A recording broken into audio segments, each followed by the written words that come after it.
வணக்கம்.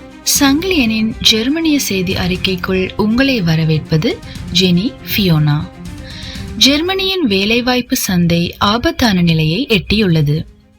German federal employment agency வெளியிட்ட தகவலின்படி வேலை தேடும் மக்களுக்கு வேலை கிடைக்கும் வாய்ப்பு வரலாற்றில் இல்லாதபடி குறைந்துள்ளது. சாதாரணமாக 7% இருக்கும் வேலைவாய்ப்பு அளவு காட்டி தற்போது 5.7 என்ற அளவுக்கு சரிந்துள்ளதாகவும் தெரிவிக்கப்பட்டுள்ளது. நவம்பர் மாதம் பதிவு செய்யப்பட்ட வேலை வாய்ப்புகள் 6,24,000. இது கடந்த ஆண்டை விட 44,000 வாய்ப்புகள் குறைவானது.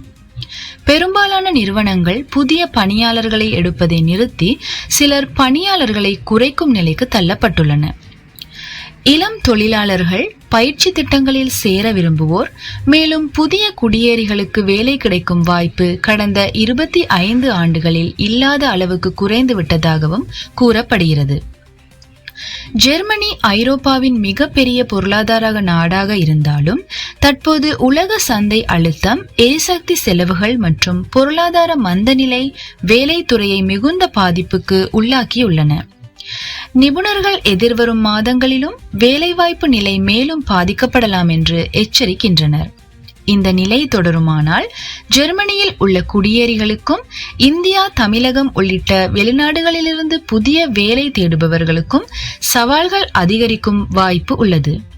இதுவே ஜெர்மனியின் வேலைவாய்ப்பு சந்தை பற்றிய இன்றைய முக்கிய செய்தி. இந்த செய்தி உங்களுக்கு பயனுள்ளதாக இருந்தால் லைக், ஷேர், கமெண்ட் பண்ணவும். இப்படிப்பட்டதான ஜெர்மனி மற்றும் ஐரோப்பா தொடர்பான செய்திகளை தொடர்ந்து பெற சப்ஸ்கிரைப் செய்ய மறக்காதீர்கள். நன்றி.